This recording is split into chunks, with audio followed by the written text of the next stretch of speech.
Answer the bell. Now let's go.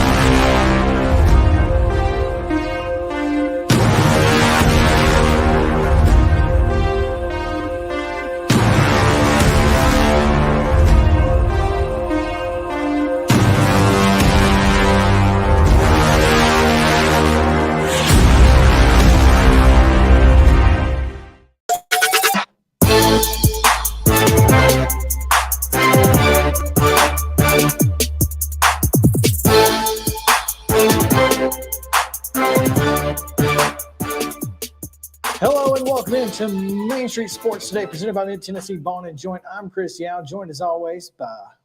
Well, not always. Well, as most times. Now. Join now. Yeah. Hopefully for the rest of the year. For the foreseeable future, yeah. It's Mo Patton. And we are all back. Justin in studio with us today, so that's exciting. That is exciting. Hope you guys... Hail. Exactly. If you didn't get a chance to see the awards show this morning from Main Street Murray, you should go check that out. That's when we're all here in the same building. But glad to be with you guys and looking forward to a great show we've got lined up. We've got Charles Rathbone, who will join us and talk about a big commitment out of his program to Clemson. Among other things. Among other things. You know, what does a high school football coach do during the dead period? You got 2 weeks. I hope he's resting up. Yeah. So how do you rest? That's the question we'll ask Charles today. We'll also talk with David Cobb of CBS Sports. He'll join us to talk a little Grizzlies. He'll join us to talk a little college football, maybe some college basketball too. Plenty of stuff to get to with him. So whatever we have to do and whatever we can get into, we'll get into. Plenty of great sports news to get to, Mo. But first, how was your trip? It was nice, man. We went down to Gulfport for a few days. Got out last Friday evening after Wade and I got done. And, you know, it was a little different from Orange Beach, which is pretty much our favorite beach spot when we go down that way. But it was a little crowded and a little expensive this time around. So we sought out alternate spots and landed on Gulfport. It was nice. It was hot, great food. You know, it was good. It was good to get away. It's good to be back. You know, the heat dome or whatever was brutal the last couple of weeks, and it hasn't gotten any better. No, it has not. I mean, you and I were riding back from lunch and the thermometer in your car said 100 degrees, which was information I did not need. You could have gone without that. Yeah, I really could have. I mean, it's hot is good enough, right? Exactly. Yeah. But when you start putting numbers on it and there's 3 of them, it makes it worse. It makes it feel hotter than it may even be. Because they're like, God, it's 100 degrees outside. It's no bueno. No bueno at all. It was so hot where we stayed in Gulf Shores. The pool Was hot. was hot because it was hot all day long. Well, the water in the Gulf was, the first couple of days we went, it was pretty warm. We found another spot. We went to a different spot each of the 3 days that we went to the beach. And the third spot, it was a little bit cooler, but it still was tepid, I think was the word Jody used actually. But yeah, so, and we stayed at a little resort area and the pool was not cold either. But again, like you said, when it's that hot, it's hot everywhere. Yeah. You can't keep a pool cool unless it's inside. Yeah. So, At 115 degrees. and you know, not complaining, just observing. It was still great to get away. Sure. You know, and you know, we had a good time on our trip and tried to do some fun stuff and got to do some fun stuff. So always fun. But like you said, hopefully Charles is resting up. We've rested up. We've As much as we're going to. as much as we can. Yeah. So should be a good start. We were talking just a moment ago, 11 days from SEC Media Days. Goodness gracious. And that's wild to me. But even more so that, you know, we've got to get ready for SEC Media Days, Mo. I mean, I'm not sure that I'm quite prepared just yet for I can tell you I'm not. for all that we've got going on. And we're going to have a big SEC Media Day presence. You'll see Mo, myself, Wade Neely, who those of you who watched the show last weekend when Mo was gone on his cruise will recognize Wade. He's going to be joining us, and we got a lot. We're going to be doing team previews for all 14 teams in the SEC. We'll be doing individual episodes on all of those, talking to players and folks around the programs each and every single day being held right here in Nashville. So make sure that you guys are subscribed and hit that bell, those notifications, because those individual episodes are going to go out, you know, throughout the day. It won't just be, you know, From 2 to 3:30. yeah. Oh, excuse me. 2 to From 4. 2 to 4. Yeah, we'll be on 2 to 4 starting that Monday. So And every day from subsequently. there, we're permanently going to 2 hours, beginning with SEC Media Days. So pick an extra 30 minutes of us. Could you ask for I more? don't know what else you could want. No. So it is going to be fun. So make sure to subscribe and all of that. But we do have a good show. We're going to get into it now. We will get to yesterday's results and today's schedule on the rundown. This is the Rundown. The Thursday Rundown is brought to you by Titans Flag Football. Have your kids play like the pros this fall season in select locations across Middle Tennessee. Titans Flag Football brings pre-K through 8th graders together to learn football fundamentals and, most importantly, have fun. Sign up for their fall season by visiting www.titansflagfootball.com. Major League Baseball action yesterday. The Braves down the Guardians 8-1. It was the Astros 6, Rockies 4, Marlins with an interesting 10-9 win over the Cardinals. We'll talk If about. you've not seen the video of that game-winning play, well, stick around. We're going to watch a lot of videos today, at least 2. The Reds and Nationals. It was a 9-2 win for Cincinnati. The Cubs, a 4-3 winner over the Brew Crew. In minor league baseball action, the Sounds walk it off 15-14 over the Columbus Clippers. And if you've not seen the video of that one, hey, WNBA action from last night. It was the New York Liberty 99, the Phoenix Mercury 95. We said it on this show before. Phoenix Mercury not very good. Minnesota Lynx with a 90-83 win over the Indiana Fever. The Las Vegas Aces continue to roll, downing the Dallas Wings 89-82. And the Atlanta Dream with a 90-79 win over the Los Angeles Sparks. Major League Baseball action today in progress right now as we speak. It is the Cincinnati Reds and the Washington Nationals. They're scoreless in the second. There we go. Also in progress, Chicago's National League club has a 1-0 lead in the top of the 4th inning over the Brewers. Cardinals and Marlins tonight at 5:40. Mariners at Houston at 7:10. In minor league action, Charlotte continues their series in Nashville against the Sounds. No. Columbus. Columbus, not Charlotte. Columbus Clippers, not Yes. Charlotte Knights. Exactly. Difference. Mm-hmm. Again, in Nashville, it's Columbus at 6:35.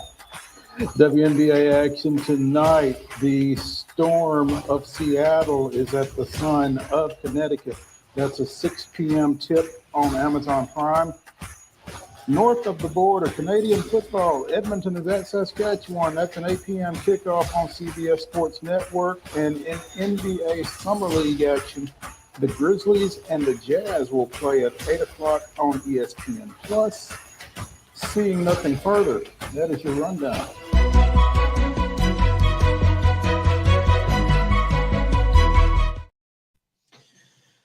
Top stories brought to you by our friends at Piggly Wiggly and Neely's Mill in Columbia. And don't forget to go see the fine folks at Piggly Wiggly to get your fresh hand-cut meats or deli meat and 3 during lunch and other fine products.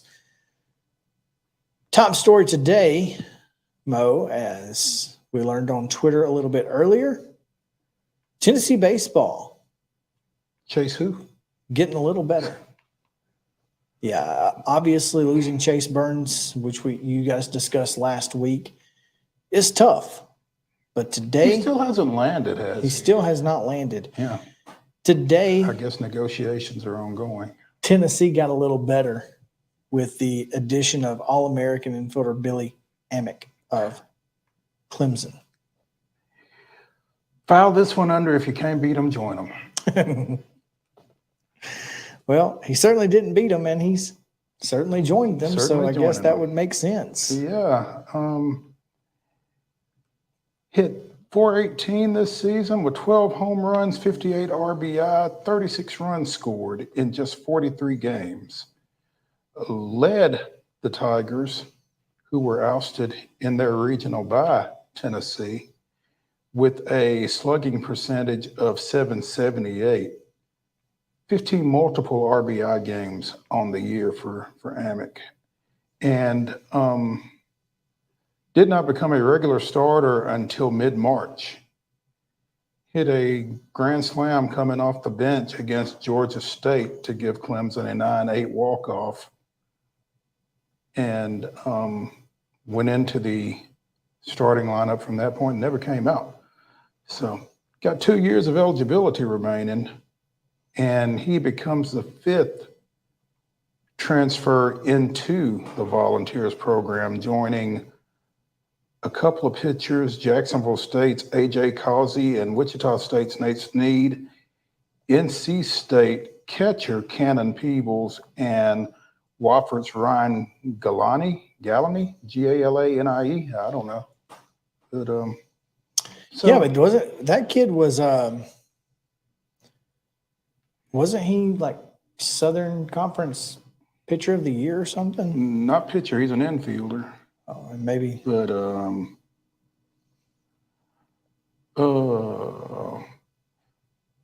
I thought I remembered seeing something about him being he led the SoCon in hits and RBI okay. and scored 73 runs to tie a Terriers single season record. Amick, meanwhile, tabbed UT over Florida, South Carolina, North Carolina, and Texas A&M after finishing his season as a first-team All-Atlantic Coast Conference selection. Yeah. Man, I'll tell you, you search this kid's name on Twitter, and the Clemson fans are just nasty. I mean, nasty. We're with you, win or tie, huh? Yeah. I mean, it's pretty rough to kind of look through some of this stuff. You And hate he's to see from it. South Carolina originally. He is. So, yeah. I mean, this is a guy who has had a heck of a season, like you said, 13 homers, 63 ribbies, 2 stolen bases even. So, and obviously joins. Well, I can see to some degree the frustration that Clemson fans may be feeling in this situation, because when it comes to baseball, Clemson kind of sees itself as a destination school. They do. They pride themselves on baseball. Understandably so. I mean, that's, for all of the success that the football program has had here of late, and Clinton, they probably consider themselves a baseball school, and again, rightfully so. So they're not used to people leaving, particularly first-team all-conference players. Well, Tennessee not so much either these days, and yet here we are. Right. That's just the world that we live in. It now. really is. Right, wrong, or otherwise, it's the world that we live in. You said Ryan Galani, who will be a senior, plays first base and third base. Blake Burke set to return. first baseman. Infielder Christian Moore could return, who hit 304 this year. Now Billy Amick, who hit 382. I would think he's probably slots in at shortstop for Maui Ahuna. Probably. And then Kavaris Tears, who will probably end up being a DH. I don't know, man. I can see him in center. I mean, right now, But I think the only outfielders they have coming back are Hunter Inslee, Kyle Booker, and Reese Chapman. So, and Dylan Dreiling. So, Dreiling played off and on over the course of this season. Inslee was starting in center at the end of the year. KT nursed some injuries over the course of this season, but we've talked to Wes Rucker on this show. We've talked to Ben McKee. We've talked to other folks. Everybody in Knoxville loves this kid. Now, obviously we do. So, I'm looking forward to what he can do when he's healthy and in the lineup on a regular basis. You saw his final at bat in that LSU game where he nearly took one oppo against LSU to extend that game. It's warning track out, but looking forward to seeing what the former Columbia Academy standout continues to do up in Knoxville. So of the transfers that Tennessee has acquired of just hitters, an average of 350 batting average, 446 on base percentage, and 59 home runs. That'll play. You think 59 home runs in Lindsey Nelson Stadium isn't going to play? And I'm particularly excited, and I think UT fans are probably particularly excited about the catcher, Cannon Peebles from NC State. And as Wade and I mentioned, I'm not sure that there is a better name for a catcher than Cannon, but maybe at right field, or that's about it. Yeah, but drove in 50 runs at North Carolina State this past year, second on the team with 12 home runs. At 50 runs was tied for the team lead, and hit 348 in ACC play. And I think that'll kind of stabilize a position where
Mid-Tennessee Bone and Joint treats your orthopedic injuries and existing conditions. Our trained physicians will get you back in the game faster.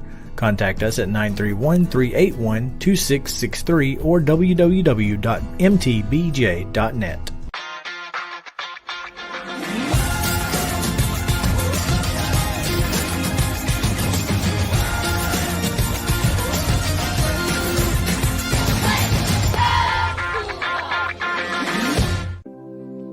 Custom Stone Handler supplies over 600 distributors and suppliers with quality stone products. Along with River Stone, we produce and distribute over 100 building, landscape, and other bulk products. Our goal is to provide quality products, service, and partnerships to ensure our customers' success. We firmly believe that the measure of any person or company is how they treat other people and customers.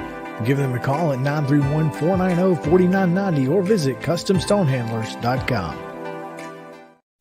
With Lee Company technology, the best handymen are hands-off. Lee Company techs have been using visual findings and other smart technology tools for years to add transparency and virtually take customers along. You see what we see, whether we're in a crawl space or on a roof. With Lee Company, technology helps us help you.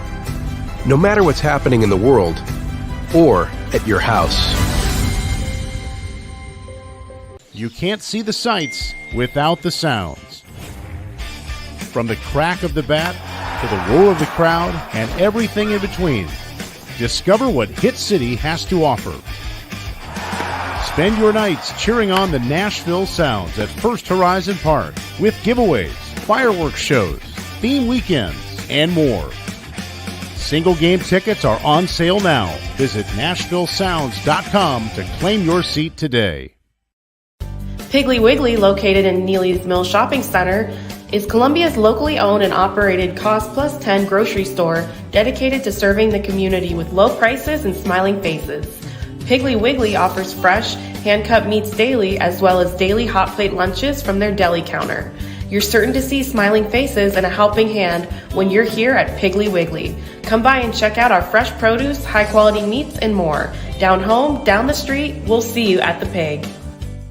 Mid-Tennessee Bone and Joint has been the official sports medicine provider for Murray County Schools for more than 40 years. We specialize in orthopedic service, and our Ortho Quick Walk-In Clinic lets you bypass the ER. Visit us online at www.mtbj.net.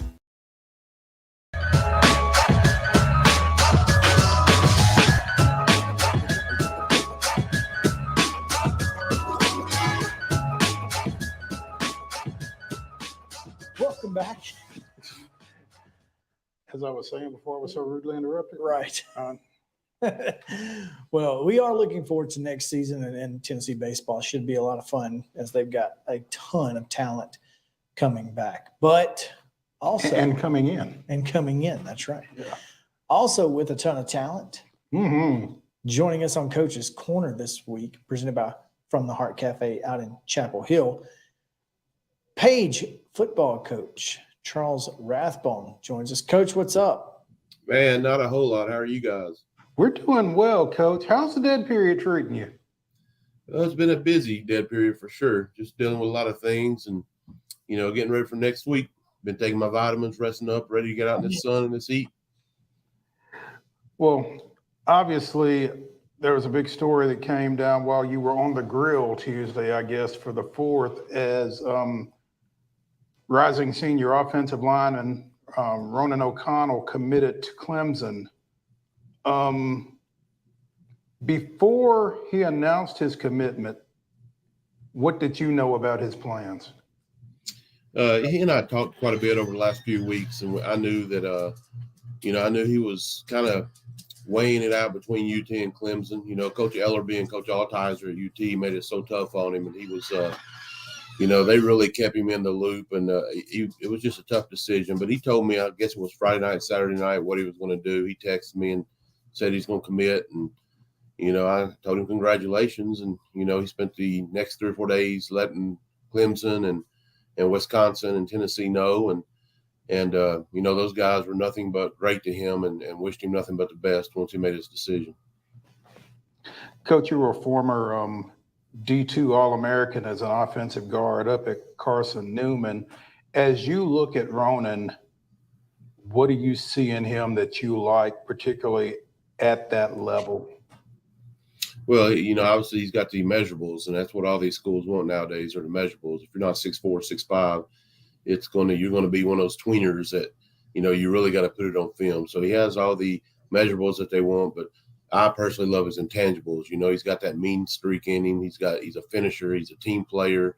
It's never about himself. It's always about the team and winning and doing what it's best for the team. And, if we ask him to go down and play guard or center, he'll go down and play guard and center. If we ask him to play defense, he'll play defense. So he's definitely 100% team oriented, and Clemson has a great young man as well as a great football player. Where do you see him projecting at that level? I've seen references to him as an interior offensive lineman. I think he plays tackle for you guys, but where do you feel like he's going to settle in with those skills? What do you feel like his best spot is going to work out to be? Well, I think early on he'll be interior. He's very, very athletic. He used to play rugby, and so he has the skills to be pulling guards, and he can learn center. So I think early on he'll settle in at an interior position on the O-line. But I think that was the draw from all these schools was that he could play anywhere. In a crunch time, he could move out and play play a tackle. He's long enough to do that. So I could see him starting out interior and then moving to the outside once he gets a little bit more familiar with the college game. Coach, sorry, Chris, but I'm going to cut you off just a second. A dual sports athlete. He's also a wrestler. How much has that benefited his progress, do you think, on the football field? Well, and he also used to play rugby, and he also throws shot and discus and track. But wrestling is definitely something that goes hand in hand with football. We got several guys that wrestle, and just learning the leverage of wrestling. And I also think wrestling, one of the things that helps these kids a lot in wrestling is you can't blame a teammate, or you can't place blame on anybody else if you lose. You're one-on-one on the mat. So if you learn to not accept defeat, but accept that, hey, I made a mistake that cost me a match, then that helps you become a better leader on the football team when you have guys around you that are depending on you to do the right things and make a play. Coach, we're going to clip that out, and we're going to send it to every wrestling and football coach in Middle Tennessee. Sounds good. That'll be the intro for the first takedown next year. Yeah, absolutely. Obviously, he's not the only talented guy that you got coming back when y'all get started back up next week. Coming off of back-to-back Class 5A state championship game appearances. What's this off season been like? What's this preseason going to be like? What is 2023 going to be like for Coach Rathbone and the Page Patriots? Well, we're going to try to keep it as similar to the last couple of years as we can. We've had a lot of success. We played in 30 games, and not many teams can say that.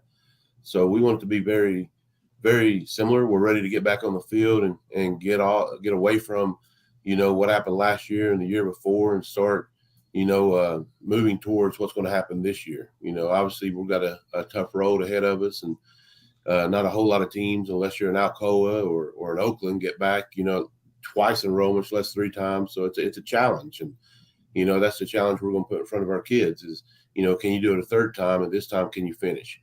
And, I think we got the guys that will compete, and they're going to give us everything they got in high school football. If you can get guys playing hard and competing every play and giving it their all, then it obviously makes you a tough out. Obviously, with some of the teams that moved down from 6A with Beach and Hendersonville and Centennial, the West has become stronger. And, we just got to be ready on our A game every single week and play hard and execute and let the chips fall. That's one thing I was going to ask you is, you guys have kind of been able to play close to home, obviously, in the last couple of years. But, getting Centennial back and some of these other schools, you guys have the ability to play some really tough competition, and you hope that prepares you for November and early December. What does that schedule look like for you guys this year to get you prepared for the playoffs? Well, every year is different. You don't know who's going to be good, who's not going to be good. Last year Nolensville was a really good team. We're excited about playing Giles to start off. They always have athletes and well coached and are a physical team and a tough out. And then of course you add Indy and Franklin and Coffee County, who went, I believe, to the 3rd round last year before Oakland put them out. So we're playing some 6A teams, and hopefully we could compete with them. And I also like to play guys that I've kind of have relationships with over the years. And Coach Green at Coffee County is one of them, and Coach O'Connor at Giles County. So we're just we're excited to see what Centennial brings to the region. We're going to be now in the they split Nashville again, so we're going to be kind of half Nashville, Centennial, and Nolensville is in there with us. So I think it's going to be a challenge, but it's going to be a fun challenge, a good challenge, and at least an exciting challenge. So we'll have to see what week to week brings for us. Charles Rathbone, coach of 2-time defending Class 5A state runner-up Paige, joining us here on Coach's Corner, presented by From the Heart Cafe over in Chapel Hill. Be sure and check out Renee Hart and the fine folks over there as you're headed to Henry Horton as you finish up the dead period. Coach, we talked about the talent on that roster, the talent in that program that you've got. You've had a couple of really stellar quarterbacks over the last couple of years. Obviously, Jake McNamara 2 years ago, Colin Hurd this past fall. What happens at quarterback for you guys this time around? Well, I mean, we got two guys that we feel confident in, Jonathan Palmer and William Weebush. And, Weebush is more your athletic, your runner, the guy that could do everything. And Palmer is more of your pocket guy. He can run if he needs to be, but he's more of your pocket, throw the ball down the field, and good arm. Both very smart players. So, that's going to be a battle in camp for us to see what happens. And, until we get that sorted out, we'll have to lean heavily on that offensive line and our running game to figure out what gives us the best chance of winning. So, I mean, those two guys are going to compete for it, and we're excited to see what happens between them. They both look good so far in 7-on-7 in the month of June. So we'll just we'll see what happens when we get back in the pads. Well, getting back into, practice, obviously with conditioning and whatnot, getting these guys ready starting next week. We're only, a month, 5 weeks away. I mean, it just doesn't, it seems like football season comes and goes so fast, but it also gets back quickly. What does July look like for your squad? Well, we scrimmage 3 weeks from tomorrow is our first scrimmage. So next week, it's kind of like just an extension of June. And then the following week is the heat acclimation, where you have to go the first 2 days in helmets, which I've never really understand since you've been with helmets all of June and the week before. But the first 2 days are in helmets, and Wednesday, Thursday, and Friday you're in shells, shoulder pads, and the following week we're in full pads and scrimmaging. So it's on us. We're about to go into our maintain phase in the weight room and go from there. And it's exciting. It's hot outside, but these kids have been preparing, and we've been preaching the nutrition and hydration, and hopefully they're ready when it comes time week after next.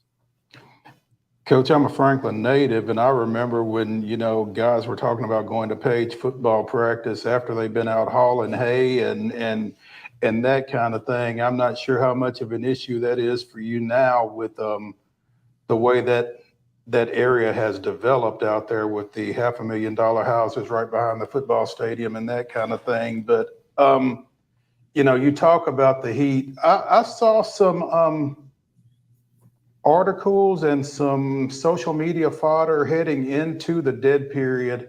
Not everybody's a fan of the dead period, and I don't really understand why, because it's something that everybody observes. Nobody's falling behind. Nobody's getting ahead of anybody else over the dead period. What are your thoughts with regards to the dead period? Would you like to see it gone? Are you glad they have it?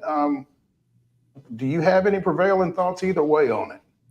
Well, I wish we still had some of those country boy hay haulers that you talk about. We don't have many of those anymore. I got the oldest truck on the campus, that's for sure. But, for me, I'm personally a big fan of the dead period. It forces the coaches to get away. We're big. I'm big on family. I want our coaches to experience time with their family. I want our kids to experience time with their family, and that forces us to do that. It gives me time off, because if the TWA didn't mandate it, then I would be at school at least 3 or 4 times a week, practicing or lifting weights or doing something. So I appreciate the little break from TWSAA. I'm not sure why anybody would be against it. I do wish they would let us throw a little bit more in June before the dead period. That's when the colleges seem to have their 7-on-7. So it would be nice to take some of these kids to these colleges and let them throw in front of these coaches.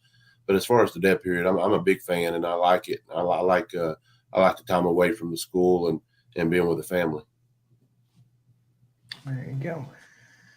Coach, we are certainly looking forward to high school football season. I know you are too, and we appreciate you taking some time with us today. Congratulations to the young folks that you've got over there on their back-to-back seasons, and looking forward to another great year of Page Patriot football. Yeah, I hope it's another great one. We'll see. We'll see soon enough. So we're going to work for it to be, that's for sure. Thank you for taking time with us, man. We'll certainly catch up with you before football season starts. Yes, sir. Thank you for having me. I appreciate y'all. Thanks, Coach. Here on Main Street Sports Today, presented by Mid Tennessee Bone and Joint, we are taking you from preps to pros, and That's just part of it. Coach's Corner is presented by From the Heart Cafe out in Chapel Hill. Make sure to go see Renee Hart. The fine folks, if you're on your way to or from Henry Horton, if you're going to the Harry Potter Festival in a couple of weeks, make sure to go see her on the way out there. So we've got a lot more to talk about. Before we get to a break, because we're going to talk about baseball, I saw a story as I was scrolling through Twitter, as I am wont to do. First of all, there's a staff writer at ESPN named Ben Baby, which is a fantastic name. Yeah, he covers Texas, right? Right now, he's writing about Corey Dillon. Corey Dillon, the former Cincinnati Bengals? Okay. I think he covered Texas at one time. I've seen that name for quite some time, but go ahead. And maybe forever former Bengal Corey Dillon, because he's not real happy. Corey Dillon's not real happy? Yeah. The Bengals' all-time leading rusher, who once famously said he'd flip burgers during a contract dispute with the club, took shots at how the team honors its former players.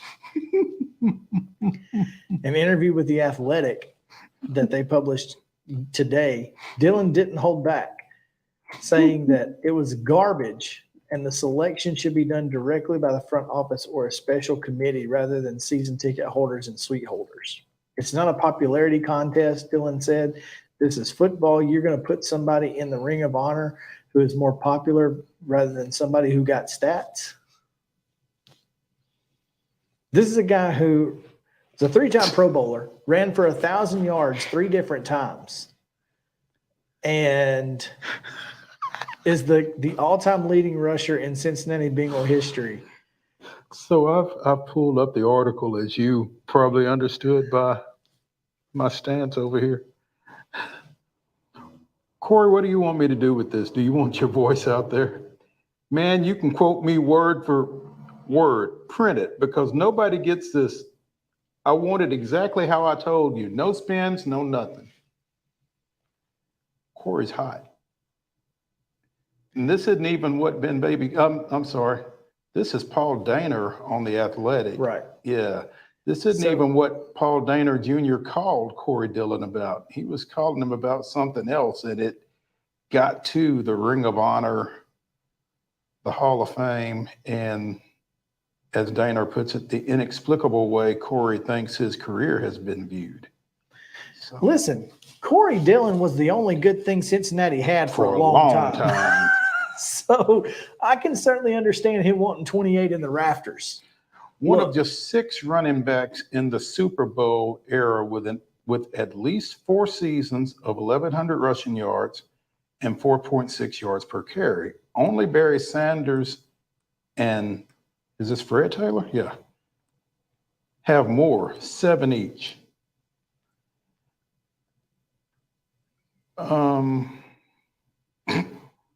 Only 16 of his first 84 starts featured a quarterback with even an average passing rating. Corey Dillon's quarterbacks were John Kitna, Jeff Blake, Akili Smith, Neil O'Donnell, Boomer Esiason, Scott Mitchell, Paul Justin, and Gus Frerotte. Gus Frerotte. You remember Gus Frerotte? I do remember Gus Frerotte. From the Washington Redskins, then breaking his neck, hitting his head against the goalpost, right, or against the wall. I can tell you, Gus Frerotte was one of those names that I'll never forget. But so right now, the Bengals have 6 members in the Ring of Honor that they instituted in 2021. They didn't even have one until 21. And so Anthony Munoz and who else? Exactly. Paul Brown, team founder. All right. Quarterback Ken Anderson. Okay. Ken Riley. Mm-hmm. Isaac Curtis, and Willie Anderson. Well, I will say this. All of those you're only going to have 6, those are the 6. Because, I mean, Ken Riley was the man on the defensive side of the ball for Cincinnati for a long time. And Isaac Curtis and Ken Anderson, yeah. So it's a great list, but it's a little short. But again, 2021. How many folks you want to put up there? Right. You got to save some. Yeah. Now, and when you're catching up. That being said, After this interview, he's probably not wrong when he said, I'm pretty sure they'll put blanking John Kitna in before they put me. Matter of fact, Scott Mitchell will end up in that before I do. And so I found this story and I found it just fascinating because, again, Corey Dillon was a great running back. The only good thing that they had going for a long, long time. And then he went to the Patriots and won a Super Bowl in 2004, rushing for 1,635 yards and earning the nickname Clock Killing Corey Dillon. Hey, that's a great nickname. It is. Yeah. So I just thought that was interesting, and I wanted to get your take on Corey Dillon. Corey Dillon, Ring of Honor or no? I think Absolutely. So. I think so. But now if you put him in there, it looks like you're pandering to his and dropping. that's the tough thing. If folks can get over that and recognize what he's done, whether they can or whether they're going to say, well, no, we're not going to let him hold us over a barrel or whatever and make us put him in. So, it will be interesting to see how this plays out. He makes it. But I mean, his career speaks for itself. Yeah, no question. All right, we can take that break now. Justin, when we come back, we'll talk Braves, get you this day in Braves history, and much, much more on Main Street Sports Today, presented by Mid-Tennessee Bone and Joint. We'll be back to the Lee Company studio right after this.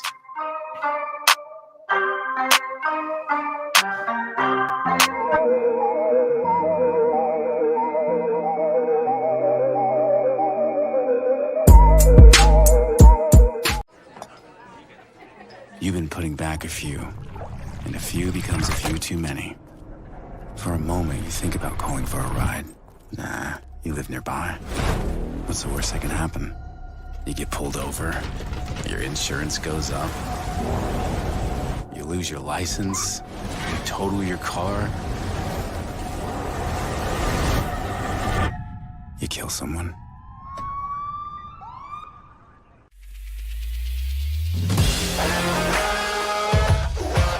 Hockey in Music City just hits different. It's one big honky-tonk party. It's the sea of gold in the crowd, the goals, the saves, the celebrations. It's an experience like no other. Experience Predators hockey all season long. Visit NashvillePredators.com/season tickets and join the Loyal Legion today. That's NashvillePredators.com/tickets, and we'll see you at Bridgestone Arena. There is nothing better than drinking an ice-cold beverage while taking in a Nashville Sounds baseball game. Hi, I'm Stephanie Miller with Mornings on Main Street. The Nashville Sounds and Main Street Media Television have teamed up to promote Sunday Family Fun Day here at First Horizon Park, each Sunday home game. Just go to your favorite Main Street Media website and click on Sounds Main Street Media Day banner to register to win free tickets. And then we'll see you here at the ballpark. Tired of hanging lights every year? We get it. That's why Southern Nights is here to help. We install programmable lighting on your home or business so you can enjoy beautiful, customizable lighting all year round.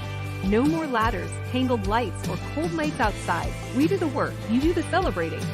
Call Southern Nights today and take the hassle out of holiday lighting forever. For a free quote, give us a call at 931-241-3074 or visit our Facebook page at Southern Nights.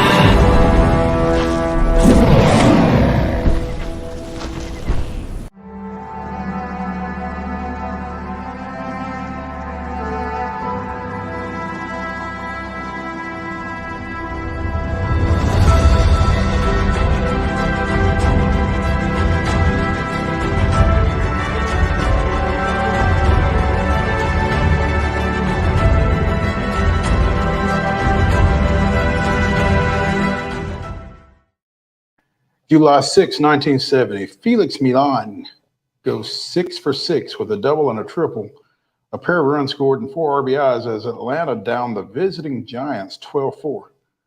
With the performance, the Cat, Felix the Cat, get it? Of course. There we go. became the first player in Braves history to rack up 6 hits in a game. Atlanta had 17 hits in the victory, despite Sonny Jackson, Mike Lum, and Hank Aaron each going 0 for 4. That was this day in Braves history.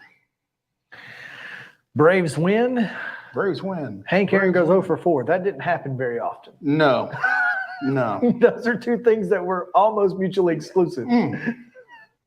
Yeah. I mean, I can't imagine how many times they won a game without at least one hit from Hank Aaron, especially once they got to Atlanta. Yeah, once they were in Atlanta, it was almost a different world. Yeah. But that's interesting. Wow, Felix the Cat. I like it. Wow. Yesterday, Atlanta tied the Major League Baseball, American League, National League, whatever they call it, record for most home runs in a season. I don't know why they said tied the NL/AL record. I don't know why they I guess they even included when the two were split before there was a merger, I guess. I don't know. It's odd. It was odd the way they put that. But yeah, with 163 home runs. Yes, they tied the record of 163, which is the most home runs hit in a season before the All-Star break. Yeah. And this is actually a fairly early All-Star break. Usually it's next week or week after maybe. So this is interesting. And they still got 3 more games. They could really put this. Yeah, they could shatter that record. And of course, those 3 games are at Tropicana in Tampa Bay against the second best team in baseball. Can you remember, outside of last year's Mets series, can you remember a series you were more excited about before the All-Star break than this one that's coming up? No. I mean, and outside of the Mets series, I'm not sure that there's one that I can remember ever being so exciting and important. Yeah, I mean, when you consider the start that Tampa Bay got off to and the way they've played basically all year, I mean, they've cooled off. You kind of felt like they were going to, but there for a while, you wondered if they actually were. They're 57-32 right now. Do they play tonight? I don't think they so. do. Oh, they do? They play at Chicago. That's right. Here in about an hour and a half. So they're finishing up a series there before they get home. No, wait a minute. I'm looking at the Blue Jays. No, the Rays play at home against Philly tonight at 5:40. I'm sorry. So they play at home tonight against Philadelphia. Meanwhile, the Braves are off today. Traveled last night. And so they're just sitting in Tampa chilling. Did you see what Blooper tweeted last night? No.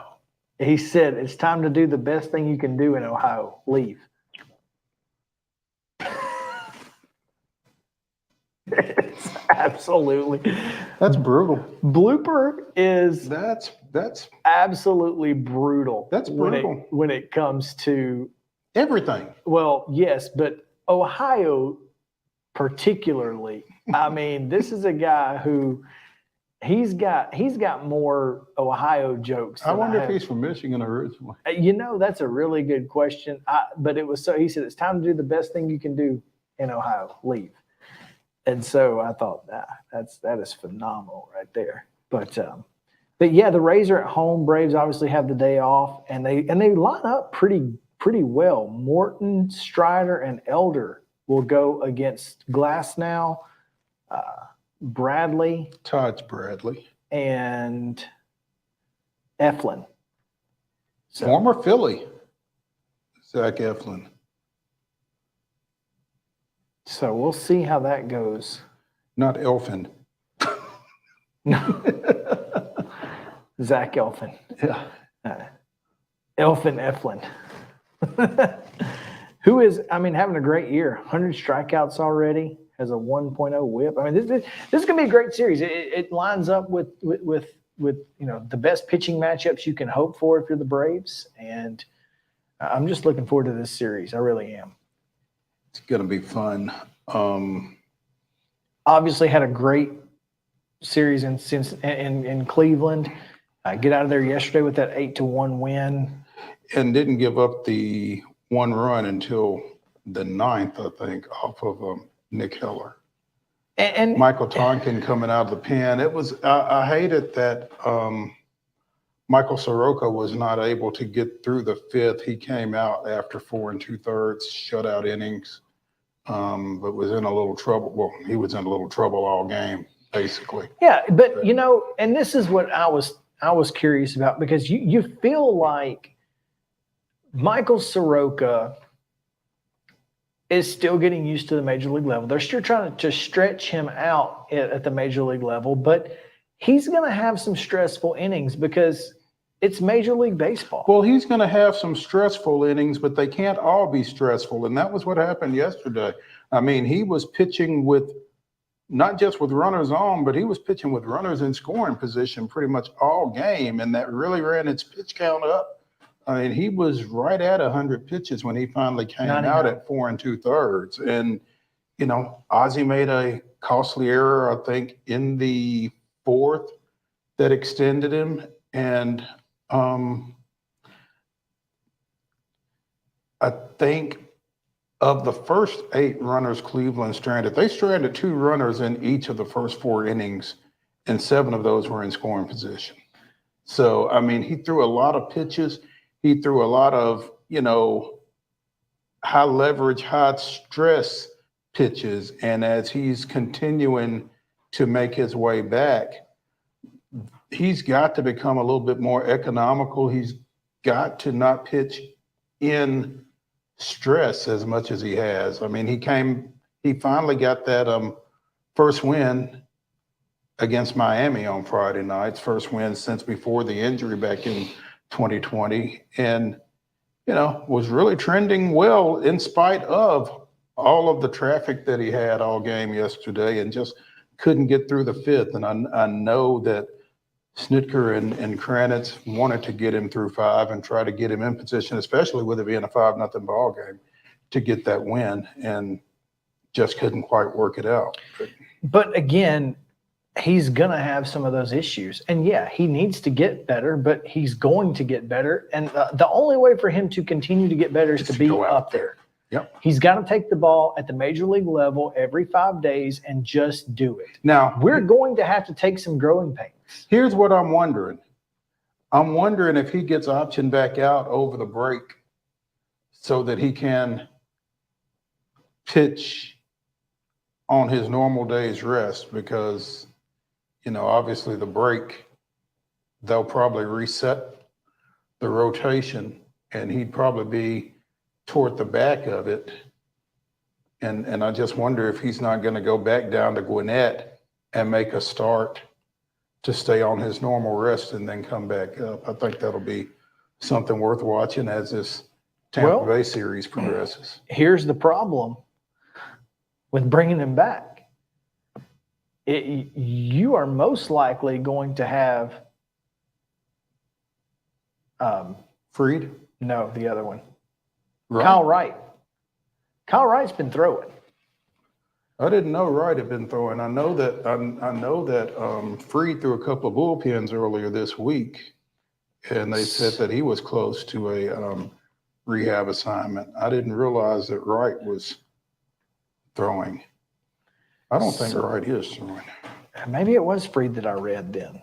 I thought it was Wright, but if one of the two. Reed, I mean, Max Fried has definitely thrown in the last week.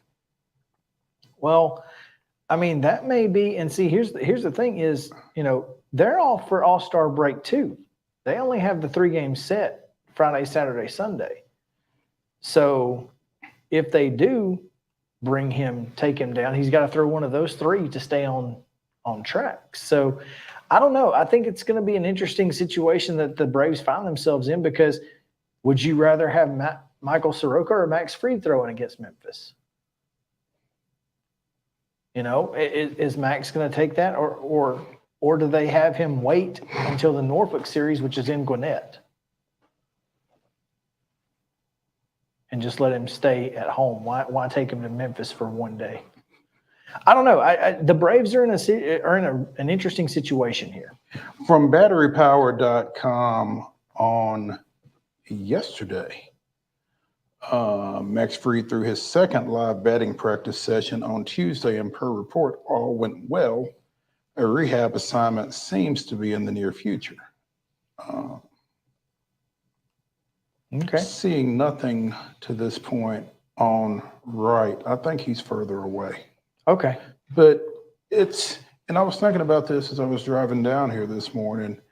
Everybody talks, you look at the NL East standings, and the Mets are in fourth place. They're 18 games out of the lead. And all you hear is the injuries that the Mets have had. And obviously they lost Edwin Diaz in the World Baseball Classic with that knee injury. I don't think the Braves are missing the Cy Young Award runner-up from 2022, the only 20-game winner in 2022, and they're 30 games over 500. Yeah, don't come at me talking about injuries. No. You're not going to get much empathy from me on that particular aspect. You're just not. So, hey,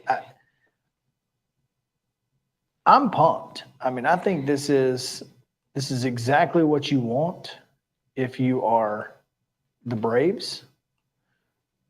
So let me ask you this.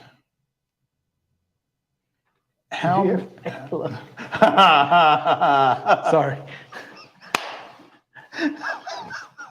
Stop it.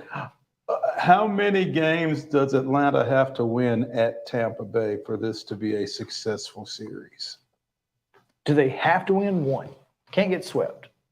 I think 2 of 3 is a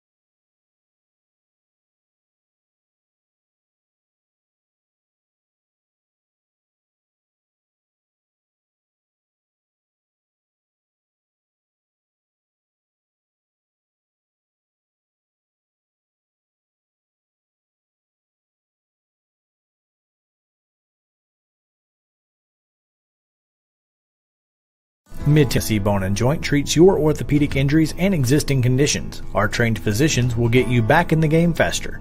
Contact us at 931-381-2663 or www.mtbj.net. With Lee Company technology, the best handymen are hands-off. Lee Company techs have been using visual findings and other smart technology tools for years to add transparency and virtually take customers along. You see what we see, whether we're in a crawl space or on a roof. With Lee Company, technology helps us help you, no matter what's happening in the world or at your house. Jones & Lang Sporting Goods here in Columbia has been outfitting teams, officials, and anybody else from T-ball to college for 50 plus years. Be sure and check them out at 931-388-8060 or online at jonesandlang.com. Jones & Lang Sporting Goods, the look of a winner. Zion Christian Academy, zioneagles.org or 931-388-5731. You can schedule your appointment. Go tour their campus. It is beautiful over there, and you're definitely going to want to see it. Again, it's zioneagles.org. Give them a call, 931-388-5731, and schedule your tour today. Welcome back to Today's Better Health. I'm Colleen Barton, and I'm here with Dr. Gil Kentoff and Dr. Wendy Toohey, and we're talking about the latest treatments in back and neck pain. Many people, Colleen, come to see us with neck and back pain, and they develop tingling and numbness down the arm or lower back pain that develops into sciatica shooting down their leg. And for these patients, we have an advanced treatment technology, non-surgical decompression therapy that we really introduced to this area.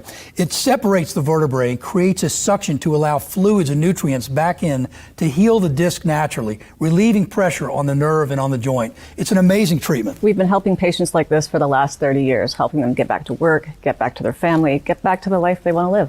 I mean, it really is amazing. Technology helping us to live pain-free and better lives. Right. And I bet you have a special offer. The first 25 callers will receive an examination, x-rays, review of our findings, and their first treatment, all for $39. Call 615-551-3897 today to receive this special offer. A game without a crowd is just a scrimmage. A performance without an audience is just a rehearsal. Without your presence, high school sports and the performing arts aren't possible. Ensure that these essential extracurricular activities continue to enrich the lives of students in Tennessee. Purchase a ticket to your local high school's game or performance. This message presented by the TSSAA. You can't see the sights without the sounds. From the crack of the bat to the roar of the crowd and everything in between, discover what Hit City has to offer.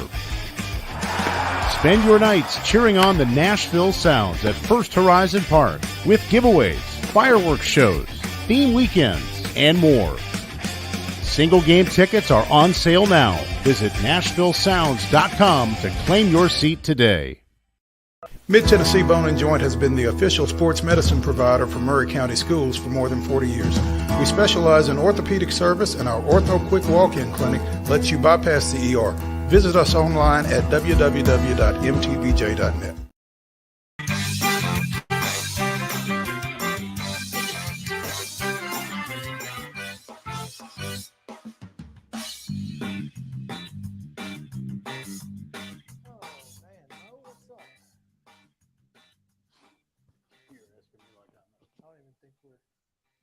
I don't even know if there's any audio coming through. That's the other one. I think it is. David, can you hear us? Nod your head if yes. No, clearly not. Okay. No nod. No nod. Let's do a. Can you do that 1 minute promo? This is Chris Yow with Main Street Sports Today. Every show, Mo Patton and I welcome friends from all across the sports landscape, from high school coaches and reporters to national, college, and pro sports personalities. You never know who might stop by for a chat. AP Tennessee Sports Editor, 3-time Tennessee Sports Writer of the Year 2020 TSWA Hall of Famer. She covers the Titans, the Predators, the Grizzlies, college football, and hoops. Please make welcome Teresa Walker. Former University of Tennessee, former Team USA Olympian, ex-Cy Young Award winner, R.A. Dickey. R.A., did I miss anything? Man, that was sweet. Yeah, I need to listen to that before I go to bed every night. That was nice. Has 5 sports Emmys. That's not bad for the other guy in Wham, Ryan McGee. The other guy in Wham married the best looking girl, Bananarama. So the other guy in Wham had a pretty good life. From preps to pros, we're taking on the sports topics you care about. Tune in across Main Street Media social platforms at 2 p.m. or on demand on your podcast distribution platform of choice.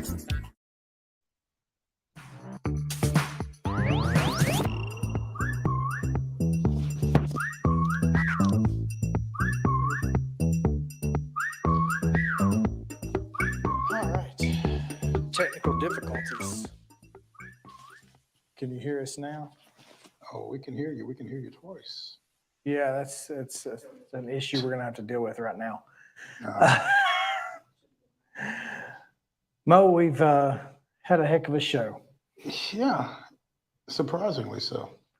So let's just keep it going, and we will bring in David Cobb of CBS Sports Network to talk a little bit about the Memphis Grizzlies and whatever else we can get out of him. There we go. Last time we tried to get David, he was either on the golf course or headed to the golf course. And it looks like that might have been the case today. You been out here, David? Hey, I haven't been yet, but I might be going later. I'm actually passing through Memphis right now.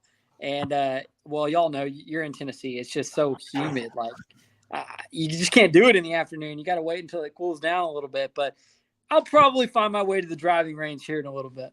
There you go. There you go. Well, hey, we appreciate you taking some time with us. So I reached out to you in what I thought was your capacity as NBA writer. Have you changed assignments on me again?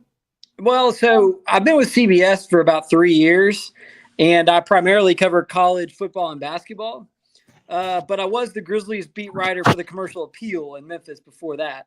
And so because I covered the Grizzlies previously, I do help out with our NBA draft coverage and whatnot. So, and prior to that, I covered University of Tennessee athletics for the Chattanooga Times Free Press. So, I mean, Grizzlies, VOLS, national college basketball, college football, I keep track of all of it. I can talk Grizzlies all day. I can talk Vols. I can talk national stuff, whatever you guys want to. What do you like best? Which is a question a lot of people ask me. What do you most enjoy covering / talking about? I think college basketball. So I grew up in Memphis, and y'all know it's a huge basketball city, right? But the world revolves around basketball here in Memphis, and so that's kind of how the environment I was raised in. Granted, I grew up a huge college football fan too. From a media standpoint, though, there's so many more college football writers and college football personalities. They're a dime a dozen, right? And there's plenty of great college basketball personalities too, but not nearly as many as there are on the football side. So I can write something in college basketball that hasn't already been written by 5 other outlets, right? So that's kind of one thing I like about the college basketball side of things is that in the NBA and college football, there's so much content out there already. And college basketball, there's more room to stand out because the season is shorter. There's just not as much coverage as there are in some of those other sports. So it's an opportunity to, do some different things and be a little bit more of a larger voice within the sport, I suppose. Okay. Well, as I said, we reached out to you primarily to talk a little Grizzlies, but, a couple of weeks ago, I guess, the NCAA's IAPR handed down their sanctions against Memphis for their transgressions from a couple of years ago related to James Wiseman. At the time, I don't believe Memphis had completed or had released its basketball schedule. So we figured that Memphis's first 3 games for which Penny Hardaway is going to be suspended would probably be, Lemoyne Owen and Delta State and somebody else. I mean, have we seen that schedule since? Do we know? It's going to miss. Yeah, I've seen those 3 games. 2 of them are cupcakes, and then the other one I think is either Auburn or Alabama. There's one good game in there, so they're going to win 2 of them without a doubt, and then they've got one. And the thing with Memphis now that y'all got to remember is they have to perform well in the non-conference if they want to have any hope of getting an at-large bid to the NCAA tournament, because the AAC is such a poor basketball conference, and it's getting even worse now that Houston is leaving for the Big 12.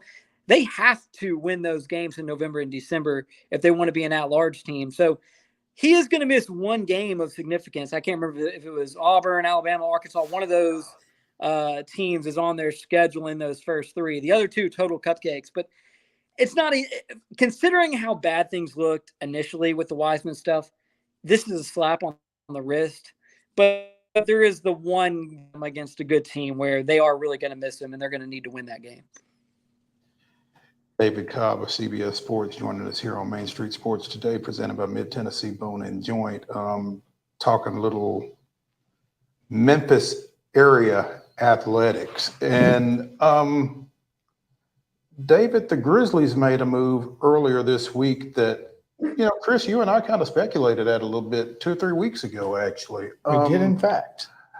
What do you think of the Grizzlies signing Derrick Rose in light of the makeup of that roster and the availability of certain people on it? I think it's great. I mean, this franchise has needed some veteran presence in the locker room for a while now. John Morant's rookie season, they began that year with Jay Crowder and Solomon Hill as the veteran voices in the locker room. And I was on the beat at that time, and it was very evident how much respect those 2 guys commanded in the locker room from guys like John Morant and Jaren Jackson Jr. And they moved away from that. They got rid of the veterans. They loaded up with young, quality, developing players, which is what you need to do to build a franchise. But there comes a point in time And that's been very obvious over these last couple of years with these Grizzlies, that you got to have that older, more mature voice of reason in the locker room. And Derrick Rose can be that. And he doesn't need to play a minute to be that. Now, they're going to want to get something out of him with Ja Morant missing the first 25 games of the season due to suspension.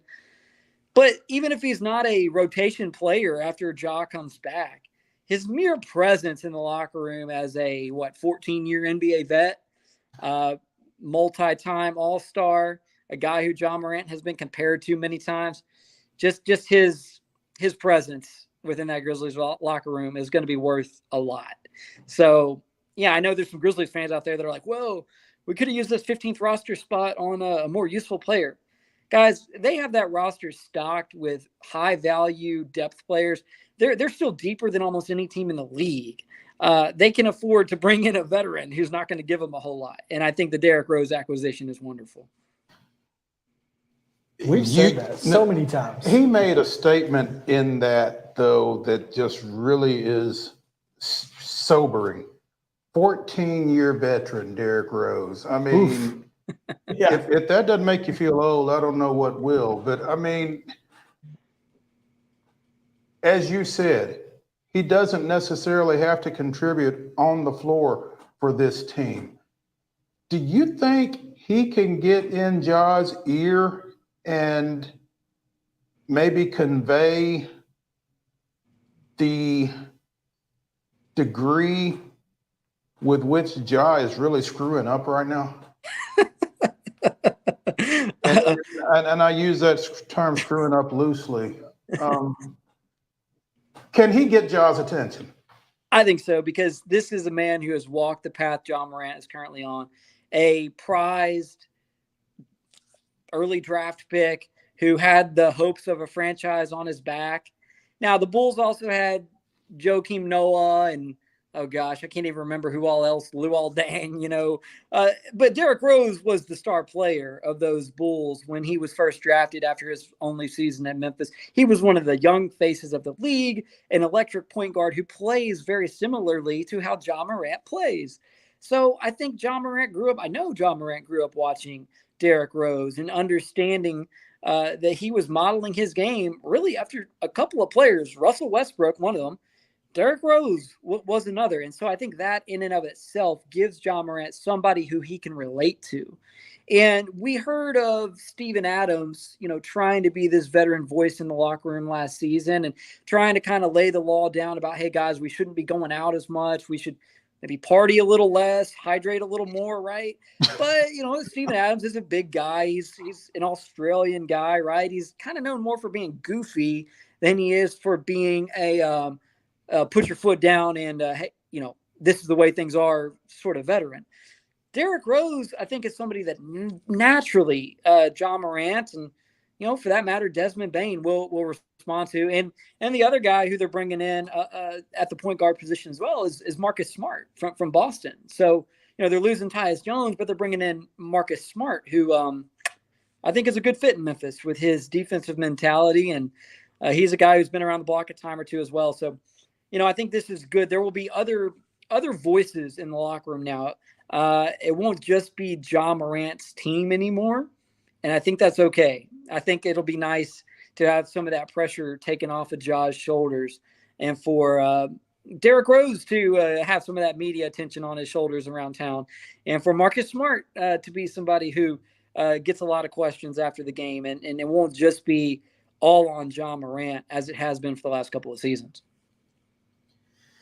David Cobb of CBS Sports joining us here. David, it's been a pretty exciting offseason if you're a Grizzlies fan. Marcus Smart coming in from Boston, get G.G. Jackson and pick 45. You've, of course, got the Bane extension and now Derrick Rose. Do you feel like this has been an offseason where the Grizzlies have been able, at least right now, from our perspective, taking that next step? I think so, because I like the Smart acquisition for this reason. When it came to playoff time, Tyus Jones struggled to be as productive for the Grizzlies as the backup point guard as he often was during the regular season. During the regular season, he was great. Anytime John Morant missed time due to injury or what have you, Tyus Jones held down the starting point guard without any problem, and the Grizzlies were actually above 500 without John Morant. However, when playoff time came around, Tyus, as an undersized point guard without a ton of defensive value, was exposed a little bit. And I think the Marcus Smart acquisition gives the Grizzlies another tough, tested veteran guard that they can deploy in the playoffs, which is something that they've kind of been missing here lately. So the one thing I would still like to see them go out and add is just another rough and tumble, old school bench big man. Because when Steven Adams was out, Anthony Davis just ate their lunch in the playoffs. So that's the one thing that like I could see them needing to address. And they don't even have to do it before the season. I think they should do it before the playoffs come around next year, though, because if Steven Adams fouls out or gets hurt and you're up against a really big, bruising, old school big guy, you're going to be in trouble again. So that's one hole that I still see. Steven Adams, obviously, we expect him back and healthy. But that's maybe the one thing I still have a question about from the Grizzlies standpoint is, all right, what's the plan if Steven Adams isn't available? Because they got exposed in that regard last season. No question there. We talked about it ad nauseum, it felt like. Ad nauseum, yeah. David, again, we opened this segment talking about Memphis, University of Memphis, basketball and the importance of their non-conference schedule given the current composition of the AAC. College athletics are ever shifting these days with realignment and that kind of thing. Do you see Memphis getting anywhere? I know they wanted to go Big 12, and for whatever reason, they weren't able to make it happen. Are they just stuck in the AAC for now? Hey, they're doing their best. Memphis is doing its best to strut their stuff. They're touting the multi-million-dollar renovations that will be made to the Liberty Bowl Stadium.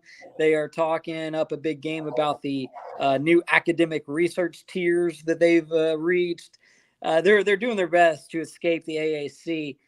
As of this moment, the only hope that I see, though, for Memphis to get out of the group of five is if the Big 12 misses on some of these Pac-12 schools that might be looking to leave. So if the Pac-12 comes up with a media rights deal that is good enough to keep its league in place, the Big 12 might decide they still want to expand, in which case Memphis would be a sensible option. But if the Pac-12 falls apart, as we think it might, due to the fact that their media rights negotiations are going very poorly, then I think we're going to see the Big 12 get its fix from some of those leftover Pac-12 schools. But yeah, so if you're a Memphis fan and you want to see your team get into the Big 12, you need to be rooting for the Pac-12 to have a really good media rights deal, because you want the Pac-12 to stay together so that the Big 12 will have to go look elsewhere. And if they do, I mean, Memphis makes sense. It's a quality basketball program that's been to a bowl game in football for 8 or 9 years in a row now, which is not something you would have said really at any other point in the athletic department's history in terms of them having both those sports at a good level simultaneously. So I think Memphis would be relatively attractive. But if the Big 12 can go out and get Arizona or Colorado, that's going to be their priority. Sure. Of course, right now the Pac-12 is in shambles, as well as San Diego State and all the things that go along with that. We've talked about that on this show for 3 weeks. I've talked more about San Diego State in the last 3 weeks than I thought I would ever talk about them in my life. And it has been insane. So it's only gonna get weirder from here. And college football and college basketball as a whole is only gonna get weirder. And I mean, this has got to be the most unique situation that you've ever seen in the landscape of college football and basketball. Well, I think, too, we forget that the on-field and on-court ramifications have yet to be seen. Like, we still got 1 year left of things as they were with Texas and Oklahoma and with USC and UCLA. So we haven't even seen the tangible results of all this realignment. And I think what's going to happen is there's going to be a lot of remorse. We could see it pretty soon with the AAC schools that are going to the Big 12. Take Cincinnati, for example. They lose Luke Fickell, and now they're going to the Big 12. I think in November, Cincinnati fans are going to be saying, now, wait a second. Why did we want to leave the AAC again? Because I think there's a pretty good chance that the Cincinnati football season could be pretty rough, and that this could be a 4 or a 5 win season for Cincinnati. And if you go and ask Chip Kelly at UCLA, Lincoln Riley at USC, you go and ask the coaching staffs at Texas and Oklahoma, the coaches, I'm not talking about the athletic directors, the coaches who have to win games to meet their contract incentives and get their bonuses and keep their jobs and sign recruits. They have to win games. Yeah, it's going to be harder for them to win games when they get into these new leagues. The SEC and the Big Ten are much tougher than the Big 12 and the Pac-12. And so I know the athletic departments are excited about it because they're going to get more TV money. But the coaches and the fans, I don't know what they have to gain here because they're going to lose more. And more losing is less fun when you're a coach or a fan. So you're telling me that you don't think Brent Venables is excited about coming to the SEC? Absolutely not. Absolutely not. Yeah, I mean, it's the Oklahoma. There's a chance they could just become a middle of the pack SEC team. I know that's kind of tough to hear if you're an Oklahoma fan, but it's the reality. If they stayed in the Big 12, they could be a shoe-in for a 12-team playoff almost every year. Now they're going to the SEC. They're going to have to fight and scratch and claw to be one of those 12 teams to get into the playoff. So they're going to get those. But I don't know how much, what's the trade-off? What's the trade-off for that money that you get? Yeah, exactly. Here's the question I have for you then, David. Who wins a conference title first? Is it USC or UCLA or Texas, Oklahoma? A conference title? A conference title. I think Texas jumps out to me as a team that has a chance. If they can thread the needle of Nick Saban, his retirement window looming, right? That's what we said 5 years ago, David. I know. I just really believe that for USC in particular, there's going to be a bit of a rude awakening on the line of scrimmage. Texas, from a talent standpoint, is already there on the offensive line, the way they've recruited. Granted, it hasn't manifested into wins for them in the Big 12. So, I honestly, guys, it could be a long time before any of those teams win the Big 10 or the SEC because it's going to be tough. The one exception that comes to mind, right, is Missouri won the SEC East 2 years in a row after they jumped from the Big 12. Yeah, Georgia and Tennessee were in the worst years of their history. Yes, exactly. So more often than not, the realignment leads to some down seasons. So it could be 5 or 6 years really before we see one of those new teams win their league. David Cobb of CBS Sports joining us here on Main Street Sports today, presented by Mid-Tennessee Bone and Joint. David, having said all of that, do you think this situation ever gets to a point where it gets reversed? No, once the cat is out of the bag and those athletic departments get used to the revenue, it's done. It's over.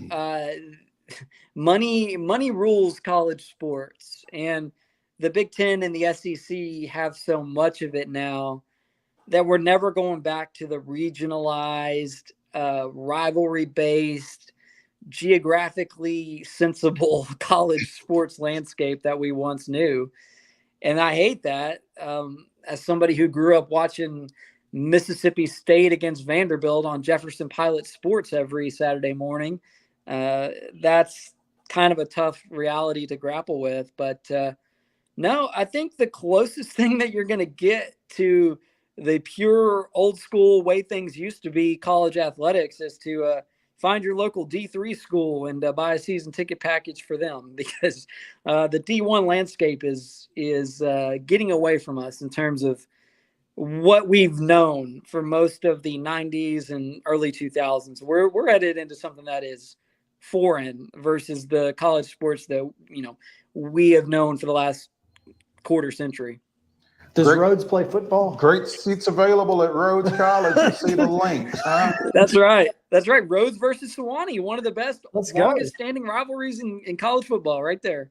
There you go. That's funny. I was thinking, I was like, does Rhodes play football? I know they play basketball. We played against them, but I didn't know about football. Rhodes does play football. Well, there you go. Yeah. You're in the game there, man. It is an ever-changing landscape in college sports, obviously, and for the Memphis Grizzlies, as we talked about it with you earlier, David. Just an exciting time to be a Grizzlies fan. You got to think, but is there a new Grizzlies logo or what? Yeah, what's up with that? Hey, now maybe y'all are privy to some information that I'm not. But So the logo that they put on the graphic welcoming Derrick Rose home is not the bear head logo. And so I'm just trying to figure out what's up here because and I wish I could pull it up, but I can't. But it's kind of old school ish. David, it's the squatting bear with the ball in the right hand. Yeah. Well, if I had to guess, I would say they had a summer intern in charge of printing up the welcome flyer, there you go. The welcome poster for Derrick Rose, and maybe there was a mishap there because that would be an awfully strange way to reveal a new marketing scheme. Look up, but hey, you know what? Derrick Rose has been around so long. Maybe they just wanted to harken back to the old days, right? There you go. I will say the Grizzlies do have some pretty sweet old school stuff from the Vancouver days. But man, I have not seen anything to suggest they're making a move. I'm going to stick with my summer intern theory. It could be worse, I guess. It could be the Montana Grizzlies, as we saw not long ago. That's the gear that showed up down at the Walmart in South Haven or something like that, I think. Yeah. Do you see it? Yeah, I do see that. That's interesting. That's like a mix of the old logo and the new one. Yeah, that's hey, I'm here for it. Actually, that's not bad looking. It's just kind of funky. But yeah, to your point, Mo, I guess it was down in Olive Branch, Mississippi. Yeah. Whoever is in charge of ordering the Memphis Grizzlies merchandise, they must have just typed in Grizzlies to the computer. M Grizzlies. And yeah, and there's an entire section of Montana Grizzlies stuff there at that store now, which I feel pretty certain you can probably find at about 80% off if you go down there right now. Hey, big fan of the Grizz. I was a big fan of the Grizz, and they got some good stuff, but it's not exactly the same thing. So, but no, I'm looking forward. I think this is going to be an exciting year for the Grizzlies, although hoping for expansion so that Memphis can move to the East. That's all I'm saying. Oh gosh. Yeah, no joke. I mean, you think, hey, they've improved. They've gotten better. So is everybody else in the West. We'll see where Damian Lillard ends up, right? Like, hopefully he goes to the East. But, golly, yeah, you're right.